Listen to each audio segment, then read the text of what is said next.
Tangane kono liyane ku ndak. Kira yo gak ning Ya, tangane.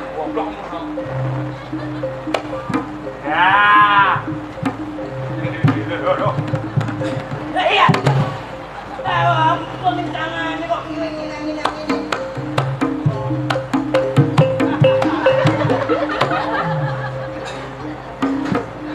Ya, ape iki cilik ya pas, gede ya pas. Pas. Dengan. Ayo. Kok kau proses. Gede cilik yo pas. Oh, iki kaya ambek. Oke. Terima makasih. Nah, ini. Oh, Makasih. makasih ngono ae. Kowe kok aja makasih tok. Digungokno. Iki Wah, ngendi? Digungokno. Mas Agung dungakno. Bismillahirrahmanirrahim. Muga-muga. Wen,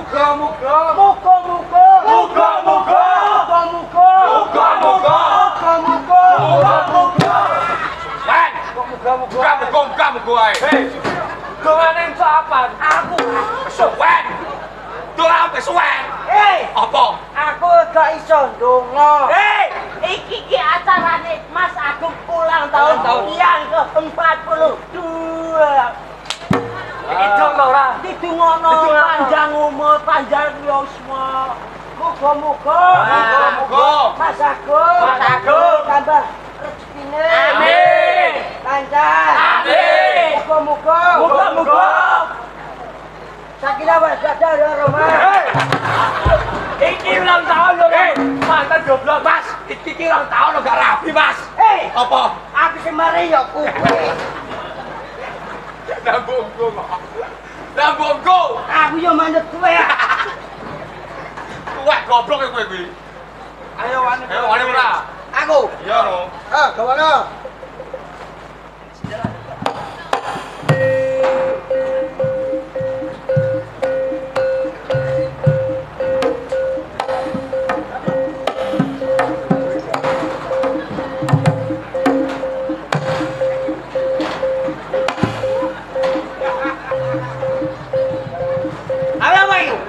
Gua senjata. Wah, ini bercanda. Gua senjata. Oi! Hei! Api. Ono ketonge yo. Apa? Dewa ini aja nggo sandal sing atos ya. Bebas. Musuh iki bebas. Aja sing atos ah, Mas.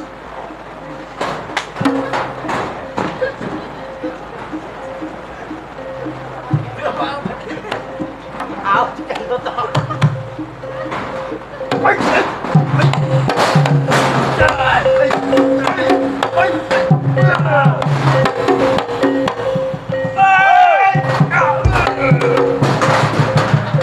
Ayo men terus. Oh, sikat. Ojo colong kan. Ojo colong. Oh,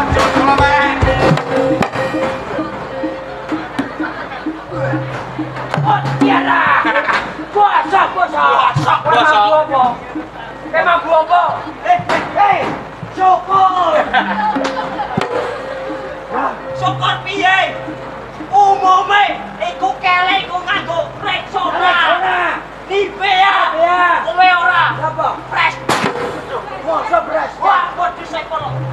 Mosok fresh. Anggo presker. Apa gak fresh care? Apa? Lah tak abune. Mosok fresh. Enggak, oh. Mas. Wah, bener anak tenan. Sikat, Nek.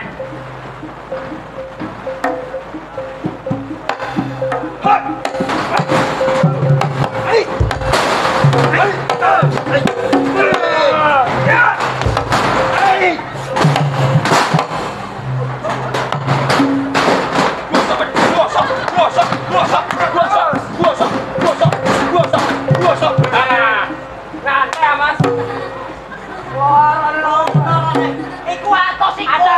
Atos. Lah kowe atos yo monggo tentu aku ning sirah.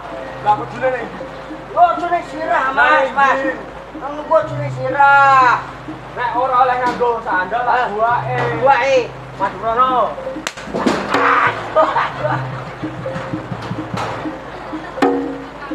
Ya Allah. Ampuni Mas Al ya Allah. Kowe ngawur. Mas Ali iki mlebu TV. Mlebu TV. Mlebu sinetron. Mlebu sinetron. Nah, lah kowe Aku mlebu apa? mlebu roke aku. Alah. Mas aku tak perlu. Mau roke bayo ya Mas. Kaya ning kowe. Pak mono ngene kok.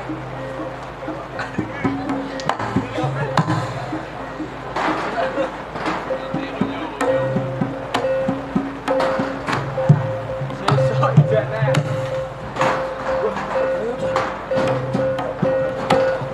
Aman.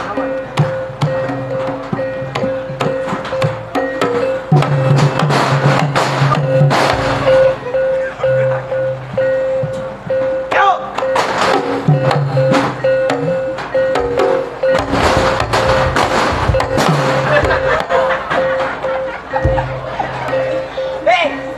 Si. Ada apa? Bolong ini.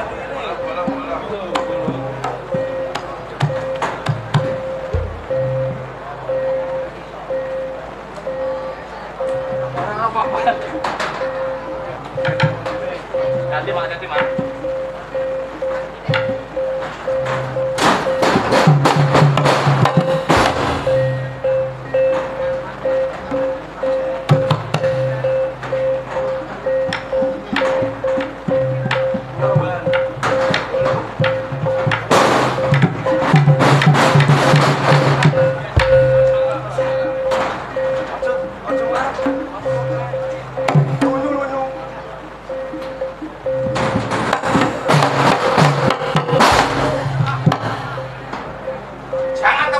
Jangan tepuk tangan. Jangan kiri. Oh, weh. Gerak, weh. Cium malah ora. Cimbok ini malah. Kira-kira Apa? Kecemburu, weh. Kecemburu. Hidup tau.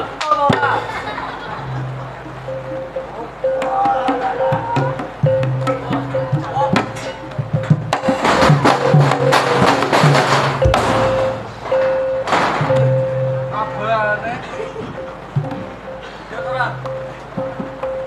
Ayo.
lho. Lah mikir nguri. Mangkang tekak iki ngono.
Sampeyan ngetutke mburi. Ya, nek konangan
rawuh karo kanca kancamu.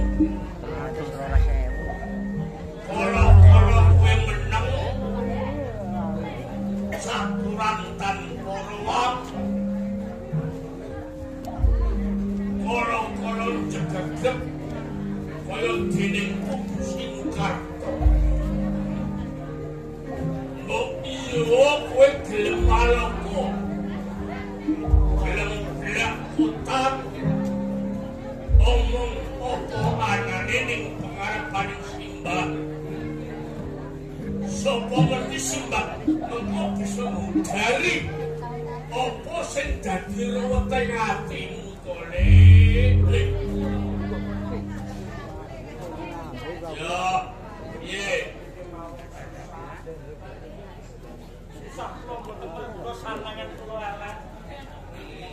Boten merga kula saben dina mung mangan telo niku mboten. Lur, susah kula niku sing jalari dede sinten-sinten, ning sing jalari niku nggih sampean dhewe. sik. Kok sing jalari susah ngatimu kuwi Simbah. Wis sing mbok karepke piye? Ya. Sampean lali kula elekke nggih, Mbah. Saben-saben kula tanglet sinten wong tuwa kula, ibu sing lairke kula, bapak sing ukir jiwa raga kula.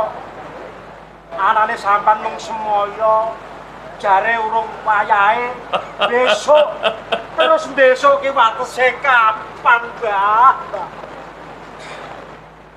Menak supeno. Sih kula. Apa sebabe Simbah ora tau mangsuli pitakonmu ngenani bab kapribadenmu kowe satenane sapa? Sapa sing ngukir jiwa ragamu? Sapa sing gembol kowe? Sapa sing nglairke kowe? Supeno. Oh, Mbah. Mergo durung titi wancine. Ora kok ngenteni ngentik nek wis jambul wanen iki ora. Niki yen sekirane wis cukup kadewasanmu, mengko bakal tak blakake tenane kowe kuwi sapa? Wah. Kula niku isin saben-saben kula kumpul kalih kanca-kanca. Kula diece kae lho sepeno. Nganti sakmono gedene ora ngerti bapake, ora ngerti ibune, kae metu ka watu menawa ngono kok, Mbah. Sepeno Nggih. ora ana jamak lumrahe. Bayi lahir saka bongkahan watu ya ora ana. Bayi lahir ya saka gua garbane sang ibu. Ora bedane kowe. Kowe ora lahir saka pethake kayu ora. Ora lahir saka bongkahan watu ora. Nanging kowe dilarike dening ibumu. Nek sampean welas kalih kula, mbok bloko Mbah. Mbok niku sinten, bapak niku sinten, terus isih urip apa pun mati. Lah kula gadah dulur napa mboten, Mbah? Ini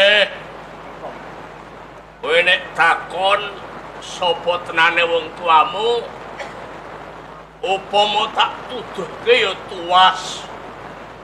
Mergo wong tuamu sakarone wis padha ora ana. Sik, Wis mati. bapak simbok pun mati. Dadal. Dan bapak niku matine lara napa, Mbah? Apa nek sing mateni? Ora.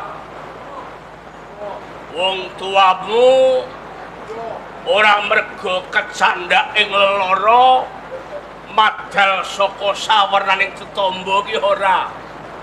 Ning wong tuamu mati ana jalarane. Lah, napa, Mbah? tak cuplikke lakon sithik ya. Nggih. Nalika semono kuwi ana sawijining repati agung. Ana sawijining bupati sing nguasani ing Kabupaten Grati. Sesebutane Bupati Bandar Subali. Awet saka kuwanening Bandar Subali kumawani mirong kampuh jinggo mundan Gatanto Ratu menyang ing negara Majapahit.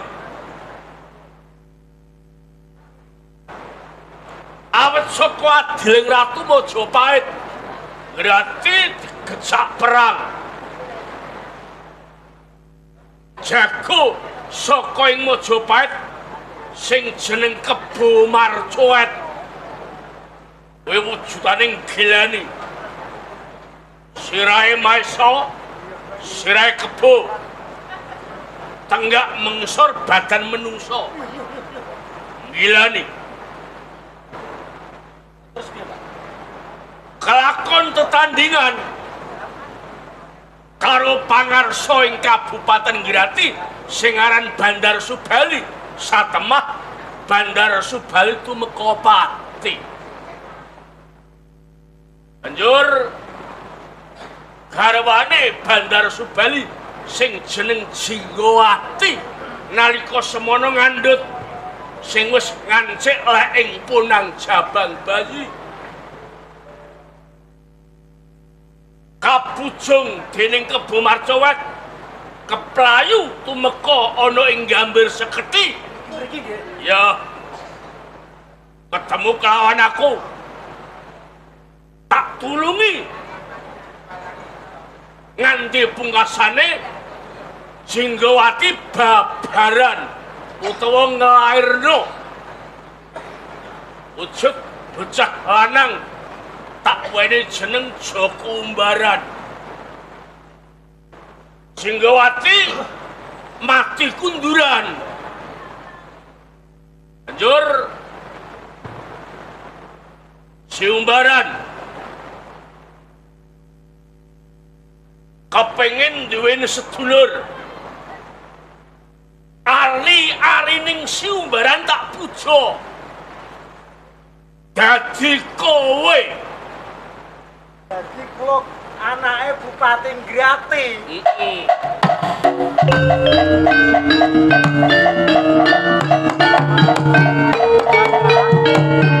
Setane kowe kuwi ora anake wong sebaene ora.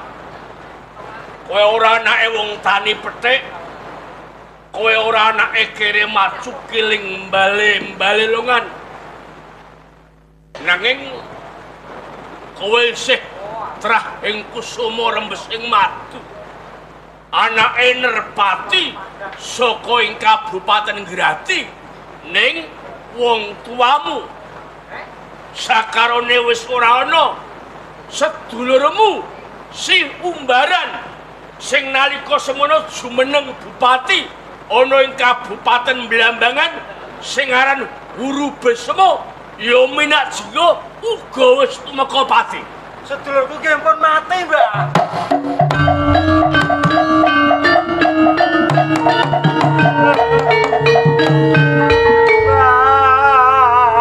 Salarane kuwi lho. Mbak. Aja nangis. Wis pirang-pirang taun nggonku ngenteni. Saiki aku ngerti wong tuaku. Aku ngerti nek aku duwe sedulur. Jebul sedulurku ya wis mati. Mbak. Patine Kakang Umbaran ki mbiyen lara apa to, Mbak?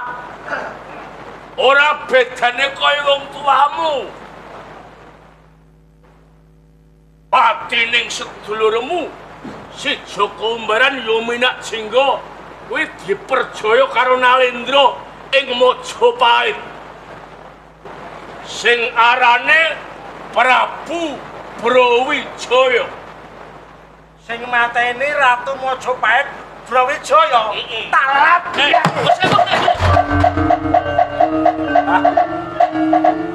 Panas banget.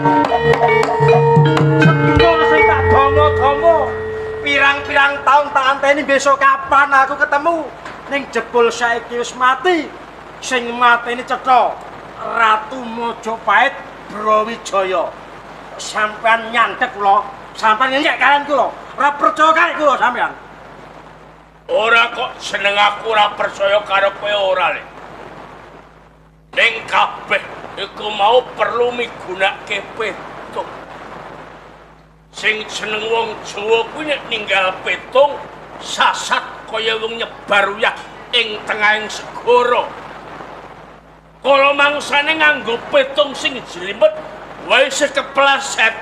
Saya-saya nek tanpa petung. Menawi kula kedah ngangge petung. Kula kedah nganggo petung ingkang kados pundi?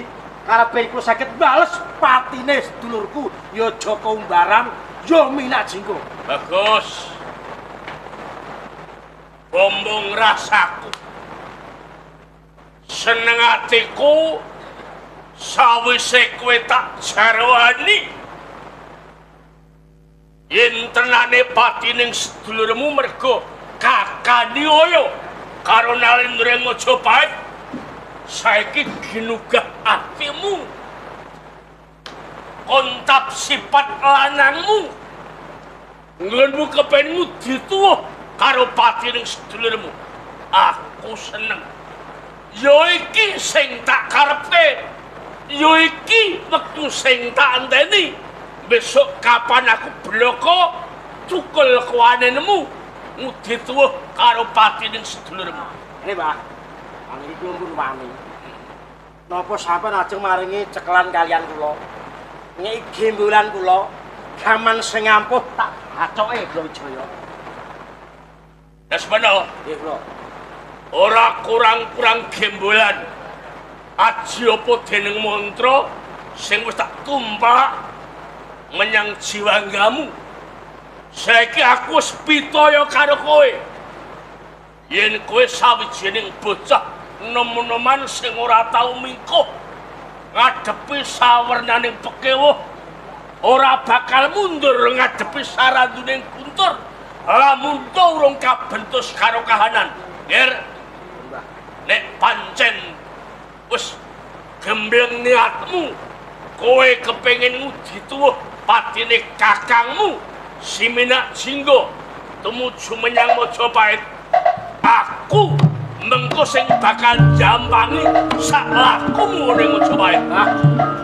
Aku njaluk pamit sumaing sumpena yen durung lakon mateni Brawijaya.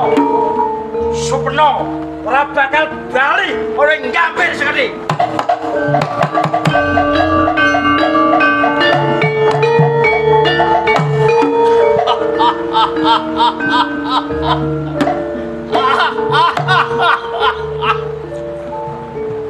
Yo iki sing tak karepe.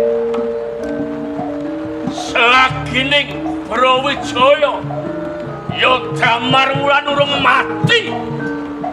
Mbuh piye caraku?